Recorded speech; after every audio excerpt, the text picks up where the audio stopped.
Hindi mapigilan ang pag-init ng Showbiz Corner ngayong linggo matapos aminin ni Eman Bacosa Pacquiao na sobrang excited siyang makilala at makatrabaho ang kapuso star na si Jillian Ward. Bagong tambalan ng GMA, pinagkakaguluhan ngayon. Sa gitna ng mabilis na pag-angat ng pangalan ni Eman sa sports at entertainment world, mas lalo pang lumakas ang usap-usapan ng mabalitang crush daw talaga niya si Jillian, bagay na agad nagpasabog sa social media.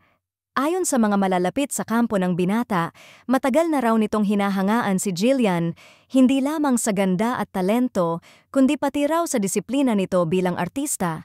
Kaya naman nang pumirma si Eman sa GMA Network, maraming nag-isip na posibleng isang malaking proyekto ang ibigay sa kanila, lalo na trending ang tambalan nila kahit wala pa silang eksenang nagtatagpo. Netizens, bagong love team in the making. Mga marites, ay, may kilig! May spark agad. Dagdag pa ng fans, iba raw ang aura ni Eman kapag napag-uusapan si Jillian. Kapansin-pansin ang ngiti at pagiging open nito sa ideya na makasama ang actress sa isang serye o pelikula. Kahit si Jillian, kahit hindi pa nagbibigay ng opisyal na pahayag, ay tila natutuwa rin sa mga kumakalat na edits, fan-made photos, at hypothetical scenes nilang dalawa. Sa GMA Network, hindi rin maitago ng mga insiders na posible talagang maging prioridad ng management ang tambalang Eman Jillian, lalo pat mainit ang pagtanggap ng publiko.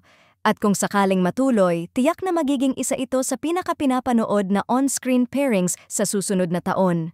Sa ngayon, naghihintay ang lahat kung kailan sila unang magkikita sa personal. Sabi ng ilan, kung sa simpleng pahayag pa lang ay kinikilig na ang mga netizens, paano pa kaya kapag nagkasama sila sa isang eksena?